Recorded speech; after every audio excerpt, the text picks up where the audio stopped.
성경 말씀 시편 23편 1절부터 6절까지 저와 여러분이 교독하도록 하겠습니다. 시편 23편 1절부터 6절까지 저와 여러분이 교독하도록 하겠습니다. 제가 먼저 1절 읽도록 하겠습니다. 여호와는 나의 목자시니 내게 부족함이 없으리로다.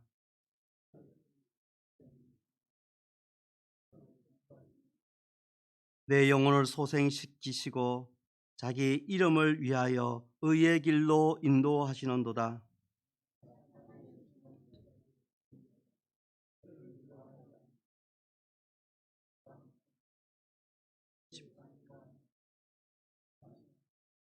주께서 내 원수의 목전에서 내게 상을 차려주시고 기름을 내 머리에 부으셨으니 내 잔이 넘치나이다. 내 평생의 선하심과 인자하심이 반드시 나를 따르리니 내가 여호와의 집에 영원히 거하리로다. 아멘. 너무나 유명한 그런 말씀입니다. 그래서 저희 고향집에도 가보면은 이 말씀을 액자에 이렇게 적어서 그렇게 방 한가운데 이렇게 걸어놓은 것을 보게 됩니다.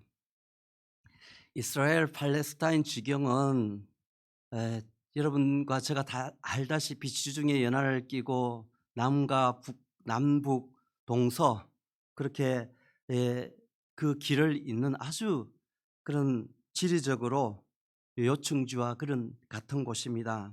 그래서 남으로 내려가면 이집트를 거쳐서 아프리카로 그렇게 통하는 길을 낼 수가 있고, 또 지중해를 걷는다든가 소아시아를 거쳐서 북쪽 소아시아를 거쳐서 유럽으로 넘어가게 되고, 그리고 이 동쪽으로는 이라크, 이란을 거쳐서 아시아, 중국으로 그렇게 나가는 길을 여는 곳이 바로 이 팔레스타인 지경의 이스라엘 땅인 것을 우리가 보게 됩니다. 늘 그 속에는 분쟁이 있고 테러가 있고 전쟁이 있고 다툼이 있는 것입니다. 그래서 세계 역사의 그 흐름들을 살펴보기 위해서 중동의 그 시계추가 어떻게 움직이는가 그렇게 볼 것을 많은 역사학자들이 권합니다. 그런 분쟁과 늘 그런 불안한 요소들이 많음에도 불구하고 세계 많은 사람들은 지금도 그 이스라엘 땅을 찾고 팔레스타인 지경을 찾아 여행하기를 한 번쯤 꿈꾸고 계획하고 있는 것을 보게 됩니다. 왜냐하면 이스라엘이 그만큼 이 세계 역사 속에서 중심으로 우뚝 서 있기 때문에 그렇습니다. 또 한 가지는 그것이 우리가 말씀을 읽고 공부하고 늘 묵상하고 나가는 세계인들의 속에 인생의 교과서처럼 우리에게 주어진 성경 말씀의 배경이 되기 때문에 그렇습니다. 저를 가르쳤던 어떤 교수님이 요즘 연세가 지금 80이 가까이 되셨는데 유튜브 방송을 시작하셨더라고요. 그런데 그 주제가 히브리인들의 이야기입니다. 히브리 사람들이 어떻게 생각하고 어떻게 살아가는가에 대한 이야기인데, 이분이 그동안 이 이스라엘 히브리 학교라든가 이런 쉐마 학교라든가 그들의 유대인들의 학교들을 쫓아다니면서 공부하고 수집했던 자료를 가지고 책을 썼는데, 그들의 사상과 생각들을 같이 남은 인생 동안 목숨을 다하는 날까지 그렇게 전 세계에 있는 우리 가깝게는 제자들과 주의 사람들에게 소개하고 싶어서 그 일을 시작했다고 얘기를 했습니다. 자기가 공자도 만나봤고 자기가 붓다, 석가도 만나봤고 자기가 소크라테스도 만나봤는데 다 깊이가 얇다라는 거예요. 그래서 자기가 결론을 내린 것은 히브리 사람들의 전 세계 역사 패권을 잡고 살아갔던 그 역사 지점마다 이 유대 민족들이 그 속에서 함께 했던 그 모습을 자기가 한번 이 마지막 생애를 통하여서 연구하고 그렇게 했던 이야기들을 같이 나누어 보고 싶다는 것이었습니다. 그들의 사상과 그들의 생각들이 어떻게 녹아져 있는가에 대한 소개를 하기 위한 것입니다. 그만큼 우리 성경 속에 캐톨릭을 포함해 가지고 많은 전 세계인들이 이 땅을 찾아 여행해 보고 싶고 만나보고 싶은 곳이 이 팔레스타인 그 이스라엘 땅이라는 것을 우리가 보게 됩니다. 저도 개인적으로 선교 사역을 하면서 요단 동편의 암몬과 모압 땅을 형성하고 있는 요르단을 한번 방문하면서 그 주변을 돌아볼 수 있는 기회가 있었습니다. 도시를 떠나가지고 약간만 지나게 되면 한적한 도로가 고속도로라고 하는데 2차선밖에 안 되는데 중앙 분리대도 없이 그런 곳을 쭉 달리다 보면은 이제 허벌판으로 양옆으로 쫙 펼쳐지는데 그 속에서 군데군데마다 지금도 텐트를 치고 그 속에서 양을 기르는 사람들이 있습니다. 그 사람들이 둘러 앉아가지고 무슨 이야기인지 모르지만 담소를 나누는 가운데 그 주변은 양들이 많지도 않은 풀을 뜯으면서 그 주변에 한가롭게 지내는 모습들을 보게 됩니다. 그들의 복장은 여전히 옛날에 성경 속에서 소개했던 그런 복장처럼 하고 그렇게 그들이 살아가는 모습들을 보게 됩니다. 베드윈족이라고 여러분 들어보셨는지 모르지만 그 사람들이 그 사람들입니다. 그 땅을 이렇게 지나가면서 운전해 나가는 우리 그 선교사님하고 지나가면서 바라보면서 저 건너편 어느 언덕 속에서 성경의 그 인물들이 툭 튀어나와 가지고 어이 하고 부를 것 같은 그런 감동이 있는 장소입니다. 그 주변을 둘러봐도 모세를 만날 수 있을 것 같고 예수님의 12제자 베드로를 만날 것 같은 그 땅 속에 우리가 오늘 시편 이 말씀을 통해서 한번 여행을 해 봤으면 좋겠습니다. 그곳은 지금도 그 속에서 함께 예전에 그 모습들을 하고 살아가는 그런 모습들을 우리가 바라보면서 그 땅 속에서 양들이 얼만큼 친숙하게 그들의 삶을 지배하고 함께 해왔는가를 짐작하게 되는 것입니다. 우리나라에서는 돼지라든가 소라든가 이런 것들을 많이 길러왔기 때문에 그에 대해서 우리는 좀 생소할 수 있고 그것이 피부로 느껴지지 않을 수 있지만은 이 성경 속에 소개되는 이 창세기 속의 4장부터 벌써 가인과 아벨의 제사 속에서 아벨의 제사는 양을 통해서 드려졌다는 인류 시초의 그 현장 속에서 양들이 함께 하였다는 것을 우리가 이내 알 수 있는 것입니다. 고대로부터 내려온 그런 일상 가운데 이스라엘 민족 가운데 그 팔산 지경 속에는 양들이 함께 했던 것입니다.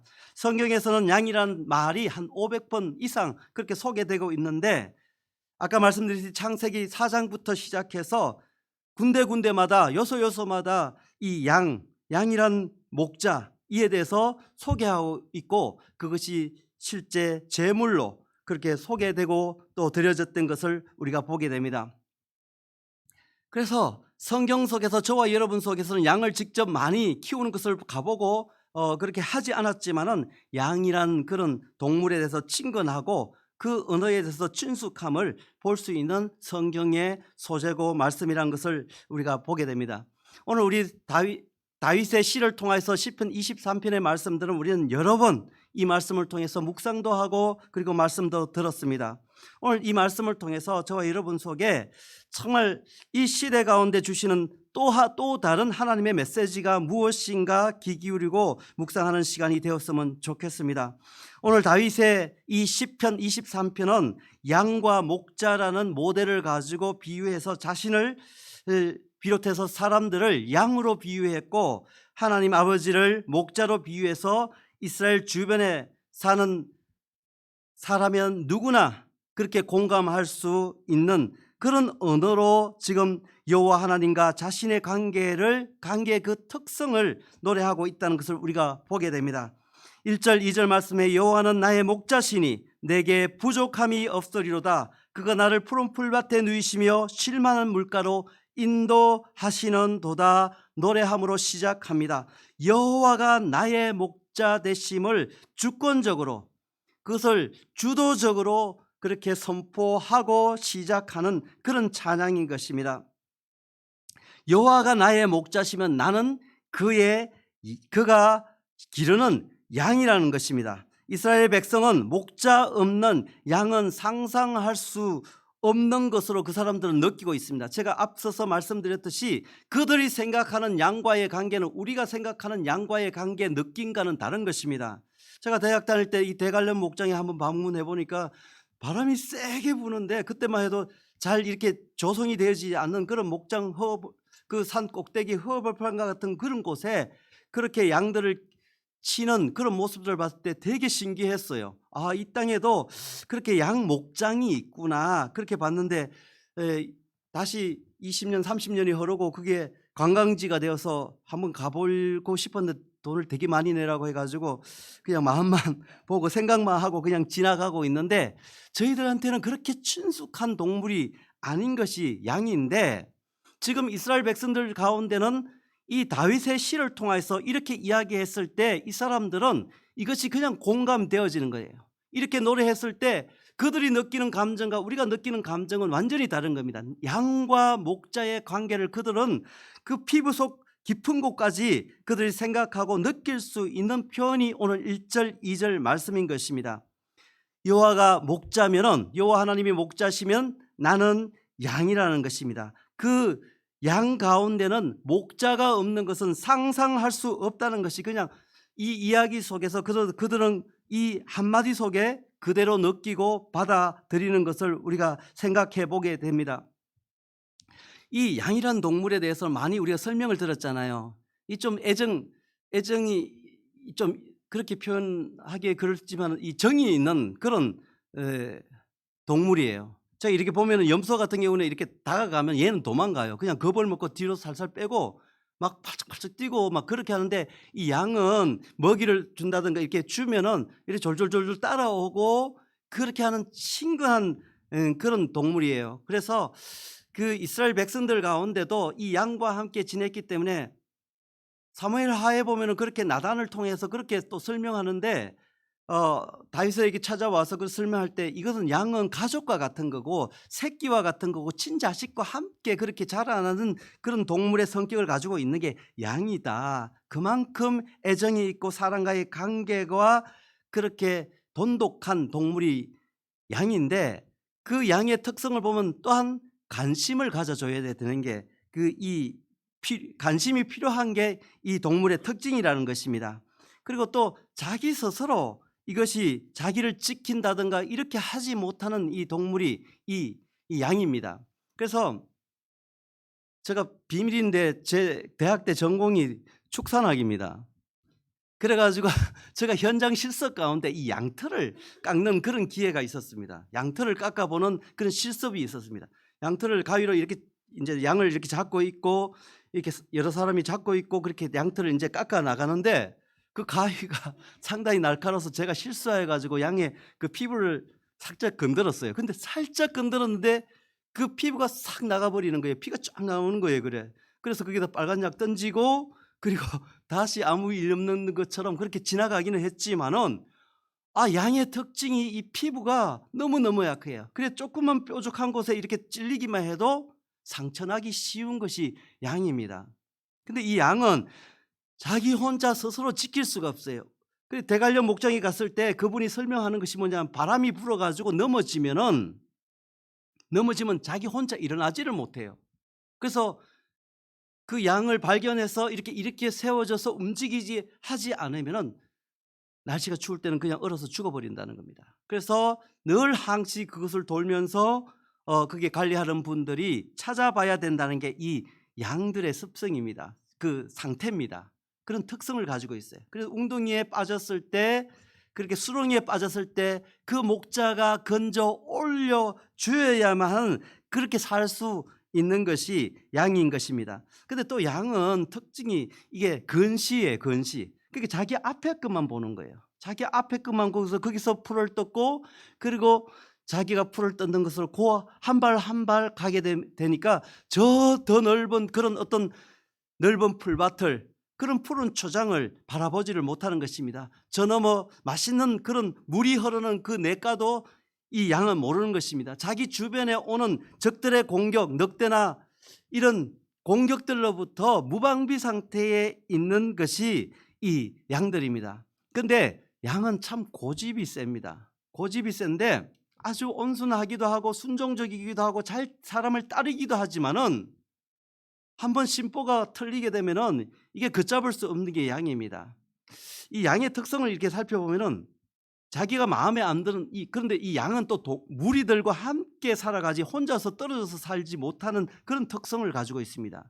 그런데 함께 살면서 자기가 마음에 안 드는 양이 있으면 여름철 같은 경우에는 막 그 양이 떠서 막 더워서 죽으라고 해가지고 자기가 거기에 막 비비면서 뜨거워서 죽기를 막 그렇게 하는 게 이게 양의 심보입니다. 양의 고집 세고 자기가 마음에 안 드는 그 양이 있으면은 그렇게 해서 그를 힘들게 만들고 자기가 고통을 감수하면서까지 그렇게 복수하려고 하는 것이 이 양의 심리고 특징이라는 것을 많은 사람들을 통해서 연구되어지고 또 발견되어진 그런 모습들을 우리가 바라보게 되는 것입니다. 이게 양의 특징이에요. 양의 모습이고 특성이라고 볼 수 있습니다. 제가 양의 특성을 쭉 이렇게 설명하고 있는데 이 열거하는 이야기를 여러분 들으면서 좀 비슷한 동물이 생각이 나지 않습니까, 여러분? 혹시 우리 속에 가까이 이런 마음과 이런 행동과 이런 어떤 정말 세상 가운데 살아가면서 이러한 모습으로 지낼 수밖에 없는 동물이 이 땅 가운데 또 누가 있지 않을까, 그런 생각을 해보게 됩니다. 그런데 이런 양을 먹이고 재우고 돌보고 독수리로부터 맹수로부터 오는 그 위험으로부터 차단하고 그를 막아주고 아침 저녁 문을 열어주고 문을 닫고, 그래서 아까 말씀드렸듯이 깊은 웅덩이와 수렁에서 건지시고 또 푸른 풀밭으로 실마한 물가로 인도하는 그 당사자가 바로 목자인 것입니다. 그래서 양과 목자는 떼놓고 생각할 수 없는 것이 양과 목자의 관계인 것입니다. 이 양과 목자의 관계 하나만 가지고도 우리 신학에서 공부하시는 분들이 논문이 수없이 나오고, 이 양과 목자의 관계 가지고도 책을 이만한 두꺼운 책들이 수백 권, 제가 다 헤아려 보지 않았으니까 그렇게 나올 정도로 이하 신비한 관계들을 가지고 소개하고 있는 것들을 우리가 보게 됩니다. 목자가 없으면 양은 단 하루도 자기가 온전히 숨 쉬면서 먹고 마시며 살 수 없는 것이 양과 목자의 관계인 것입니다. 이 사실을 이스라엘 사람들은 너무 잘 알고 있다는 거예요. 그래서 다윗은 오늘 이 말씀, 이 노래를 통해서 이 이야기를 하고 있는 것입니다. 양은 목자가 있으면 부족함이 없는 것입니다. 오늘 1절 말씀에 그렇게 이야기하고 있는 것입니다. 여호와는 나의 목자시니 내가 부족함이 없음이로라 이야기하고 있습니다. 양은 목자가 있으면 부족함이 없는 것입니다. 그렇게 규정 짓는 것입니다.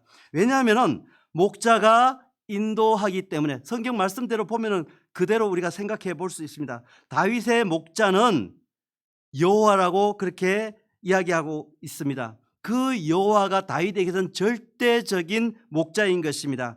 그렇게 말씀하고 있는 것이 1절에 여호와는 나의 목자시니 할 때 그렇게 먼저 그 여호와라고 부르고 노래하고 있는 것입니다. 여호와를 목자로 삼았기 때문에 그 결과로 부족함이 없다는 것입니다. 그렇다면 여호와를 나의 목자로 삼지 않았다면 내게 늘 부족할 수 있다는 이야기도 될 수 있는 것입니다. 사람은 늘 부족하다고 그렇게 생각하면서 삽니다. 저도 기도할 때 주님, 이 부족한 종을, 이 우둔한 종을 그렇게 기도할 때가 많습니다. 부족하다는 것은 족하지 않다는 거잖아요. 뭔가 만족스럽지 않다는 게 부족하다는 말입니다. 뭔가 이 말 속에는 불만이 있는 것입니다. 불평이 있는 거고, 더 나가면 감사가 없고, 더 나가면은 걱정하고 염려한다는 것입니다. 그런데 여호와가 나의 목자 되심으로 내게 부족함이 없다라고 오늘 그렇게 선언하고 있는 것을 보게 됩니다. 우리가 걱정하고 근심하고 염려하는 것은 큰 명제를 가지고 우리가 걱정하고 고민하고 그렇게 하지 않습니다. 나라와 민족을 위해서 우리가 고민합니까?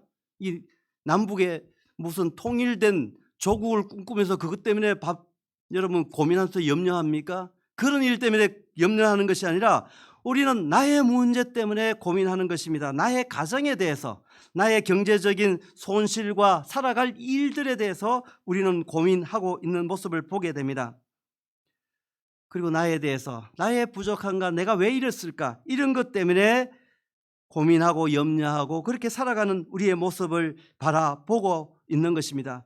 여러분과 저는 부족하다고 때때로 생각할 때가 많습니다. 그렇다면 우리가 생각해 봐야 되는 것입니다. 내게 목자가 있는가?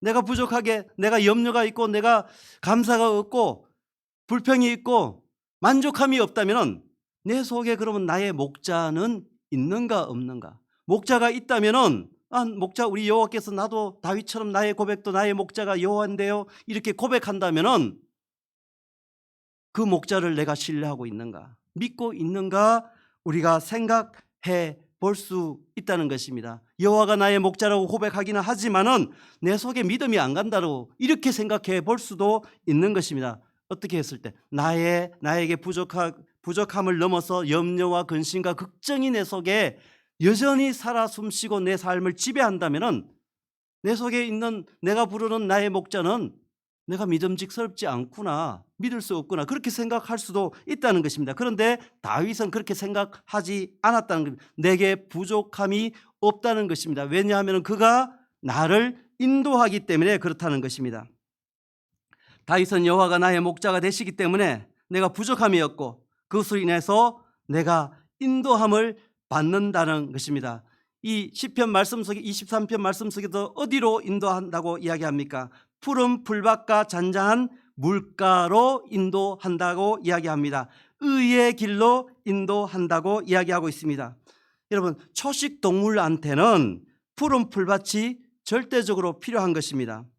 푸른 풀밭이 여기서 이야기하는 푸른 풀밭으로 푸른 초장으로 인도한다는 그 말이 단지 그냥 좋은 목초지로 그렇게 인도한다는 이야기가 아닙니다. 그 넘어서 태양을 그 팔스타인 지경의 뜨거운 태양을 피하고 시원한 그늘 속에서 안전지대로 그렇게 인도한다는 의미인 것입니다. 정말 이렇게 인도했을 때 이런 뜨거운 태양을 피하고 푸른 풀밭으로 인도를 했는데 이 양이 맨날 왜 나는 이 풀만 말고 좀 고기도 먹고 싶은데 왜 우리 목자는 맨날 풀이야 이렇게 나를 그렇게 하고 있는가, 이렇게 시작한다면은 늑대가 먹고 그 동물들이 먹는 그런 사자가 먹는 그런 곳으로 나를 왜 인도하지 않을까, 그렇게 불평하고 불만한다면은 이 양은 살 수가 없는 것입니다. 우리가 때때로 그러한 모습으로 그 넘어 다른 것을 향해서 우리가 눈을 기웃거리고 그렇게 있지 않느냐 하게 생각하는 것입니다. 양에게는 쉴만 물가는 최고의 조건인 것입니다. 비바람이 치고 풍랑이 일고 그 정도는 돼야 우리가 양이 그렇게 있을 만한 곳이 아니야. 그렇게 좀 파도도 적당하게 쳐야 서핑도 하고 그렇게 해야 될 거 아니야. 양이 만약에 그렇게 한다면은 양 속에서 부족함, 오히려 위험천만한 그 자리에 갈 수 있다는 것입니다. 정말 여기서 이야기하는 쉴만한 물가는 그 물가 자체가 아주 고요할 정도로, 아주 평온할 정도로 정말 그 양이 편한 마음을 가지고 그 속에서 물을 마실 수 있도록 잔잔한 그러한 평온한 상태를 이 오늘 그 시편 23편 속에 쉴만 물가라고 그렇게 소개하고 있는 것을 보게 됩니다. 이 가운데 양은 마른 목을 축이며 쉴 수 있고 그 속에서 부족함이 없음이로다, 그렇게 고백할 수 있는 것입니다. 목자는 먹고 쉬는 것만 돌보는 것이 아니라 오늘 시편 말씀을 보면 그 내면적인 부분까지도 이야기하고 있는 것을 보게 됩니다. 내 영혼을 소생시키시고 의의 길로 인도하신다. 정말 지쳐 죽을 것 같은데 심폐소생술을 통해 가지고 이거 살려냈다는 거죠. 다시 제자리로 돌아오게 했다는 것이 오늘 이 말씀의 내용인 것입니다.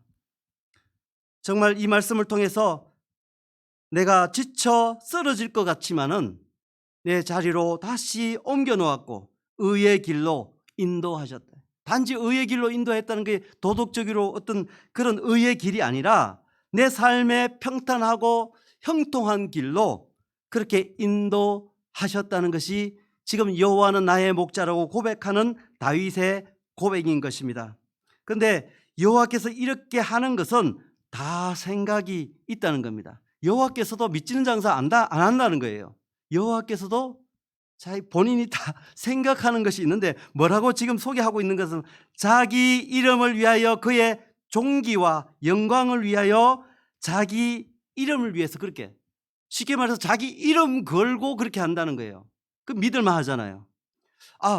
여호와께서 그냥 하다가 그냥 기분 나쁘면 안 할 수도 있는데, 내 목자로 그렇게 안 할 수 있는데, 자기 이름 걸고 그걸 위해서라도 너를 그렇게 인도하고 안내하고 잔잔한 물가로, 푸른 초장으로, 그렇게 실마한 물가로 인도하신다는 것입니다.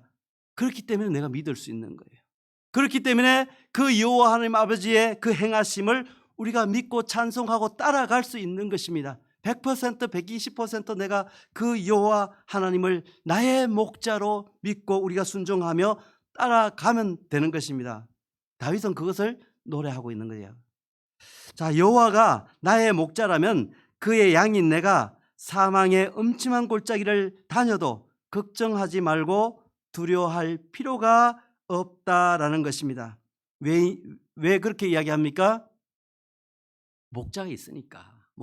양에게는 목자가 있으니까. 우리에게는 여호와 하나님, 다윗이 그렇게 고백했던 그 목자가 저와 여러분 속에 오늘 목자로 있는 것을 보게 되는 것입니다. 사망의 음침한 골짜기를 지날지라도 해를 두려워하지 않을 것은 주께서 나와 함께 하심이라. 주의 지팡이와 막대기가 나를 안위하시나이다.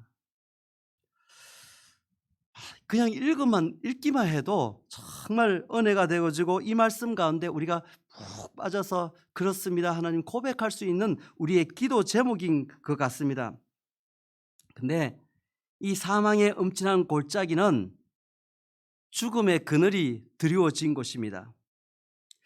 그런 길을 지금 지나간, 어떻게 보면 이 세상 가운데 우리가 그런 가운데 살아가잖아요. 그런데 목자가 없다고 생각해 보십시오. 그 목자 없는 인생, 아까 목사님하고도 그런 얘기를 했지만은 마지막 운명의 그 시간 속에 목자 없는 그 인생, 그것이 흔들리는 그 인생만큼 정말 불행한 인생은 없을 것 같다, 그런 생각이 들었어요. 그런 이야기를 나누면서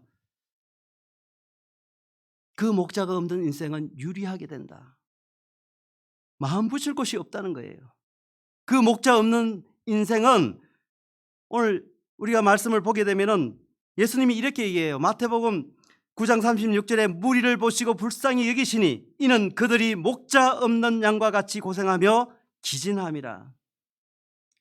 목자 없는 인생은 그 인생이 이리저리 허둥지둥, 가시덤불 사이로 때때로 밀려가기도 하고, 혹은 바위 틈에 떨어지기도 하고, 악한 늑대를 만나 찢기기도 하고 상처난 그런 모습 속에서 어디 기댈 데 없는 유리한 백성들처럼, 예수님이 그 시대 속에 그렇게 그 이스라엘 백성들을 만났을 때 그 사람들이 그러한 모습으로 나왔던 것을 지금 이야기하고 있는 것입니다. 그들을 향해서 지금 제자들을 세우고 파송하기 직전에 이 말씀을 이야기하고 있는 것입니다. 여기서 핵심은 불쌍히 여겼다라는 것입니다. 예수님이 그들을 불쌍히 여겼다, 아버지의 마음인 것입니다. 예수님이 제자들을 세운 목적이 여기에 있었던 거예요. 제자를 세상에 파송하는 이유가 여기에 있었던 것이, 그들을 불쌍히 여겼다. 그들이 유리하였다. 마음 붙일 곳이 없고 어디 갈 곳이 없고, 그리하여서 정말 홀로 걷는 듯한 그 인생을 향해서 하나님께서는 이 땅에 하나님이 몸을 입고 예수 그리스도로 오셨고, 그를 통하여서 세워진 제자들을 파송하는 그 현장 속에서 이 이야기를 하셨다는 거예요. 불쌍히 여겼다는 것입니다. 저와 여러분들을 부르시고 하나님의 자녀 삼고 이 땅 가운데 먼저 예수 그리스도를 믿는 사람으로 세운 것도 이것 때문에 그렇게 하셨다는 것입니다.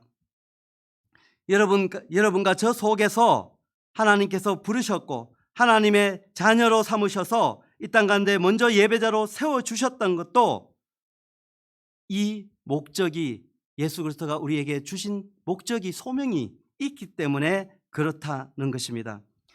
5월은 가정의 달입니다. 오늘은 어린이 주일로 우리가 지켰습니다. 내일은 어버이날이에요. 우리 교회도 보니까 어버이들을 찾아서 그렇게 감사하는 마음으로 찾아오는 자녀들도 보고 그렇게 하는데 15일은 스승의 날이잖아요. 그리고 21일은 부부의 날입니다. 그야말로 가정의 달입니다. 근데 저는 특별히 이번 주간을 지나면서 어린이에 대해서 생각하게 됩니다. 늘 어린이들을 종종 만나는데 너무너무 가슴 아파요. 왜냐하면 뉴스도 그렇고 주변에 돌아가는 상황도 그렇고 우리나라 이웃 가정을 생각하면 참 가슴이 아픕니다. 특별히 부모로부터 돌봄을 받지 못하는 아이들이 여기저기 그냥 쉽게 찾아볼 수가 있어요. 그대로 위험에 노출되어 있는 것입니다. 국가가, 커뮤니티가, 동네 어떤 그런 공동체가 보호한다고 하지만은 여전히 무방비 상태로 어떻게 되면 노출되어 있는, 세상에 노출되어 있는 그런 모습들을 보는 것입니다. 목자 없는 양과 같은 것입니다. 가정마다 어린 생명이 다쳐졌다고 하면은 너무 죽으려면 자기 혼자 죽지 왜 자식까지 자기 소유품처럼 그렇게 데리고 가는가. 너무 가슴 아픈 거예요. 이 가정의 달에 우리가 저와 여러분들이 한 번쯤 생각해 봐야 될 제목인 것입니다. 예수님은 이 상황들을 봤을 때 불쌍히 여겼더라. 그렇기 때문에 저와 여러분들을 부르셨고 하나님의 예배자로 세우셨고 그리고 그에 대한 하나님이 하실 소명 일들을 우리의 각자의 삶 속에 우리가 생각해 볼 그런 부르심으로 우리가 만나볼 수 있는 것입니다. 예수님이 무리를 보시고 목자 없이 양과 같다 라고 했을 때 팔레스타인 그 이스라엘 백성들은 이 말 한마디, 이 한 단어 속에서 이미 감이 왔다는 거예요. 이들이 우리가